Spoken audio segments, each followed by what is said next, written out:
পদত্যাগ করে দেশ ছেড়েছেন প্রধানমন্ত্রী শেখ হাসিনা। বিজয় উল্লাস নিয়ে গণভবনে ঢুকে পড়েছে সাধারণ শিক্ষার্থীরা। শিক্ষার্থী সহ হাজার হাজার জনতা প্রধানমন্ত্রীর বাসভবন গণভবনে ঢুকে পড়েছেন। এ সময় আন্দোলনকারী শিক্ষার্থীদের উল্লাস করতে দেখা যায়। সোমবার 5 আগস্ট অর্থাৎ বিকাল 3টার দিকে আন্দোলনকারীরা মিছিল নিয়ে গণভবনে প্রবেশ করেন। এ সময় ভিতরে আন্দোলনকারীদের লুটপাট ভাঙচুর করতে দেখা যায়।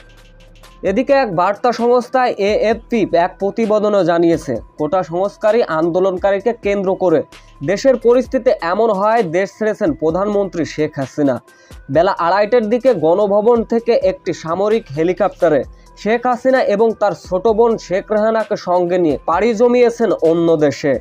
অপরদিকে দুপুরে সেনা সদস্যের দেশের বর্তমান পরিস্থিতি নিয়ে দেশের শীর্ষ রাজনৈতিক নেতাদের সঙ্গে বৈঠকে বসবেন বলে আওয়াজ দিয়েছেন এবং ছাত্রদের সকল দাবি এবং দেশ সংস্কার নিয়ে আবারও কথা বলবেন তিনি। এদিকে এমন বিজয় উল্লাসের পরে শিক্ষার্থীরা আনন্দ ও উল্লাসে মেতে ওঠেন।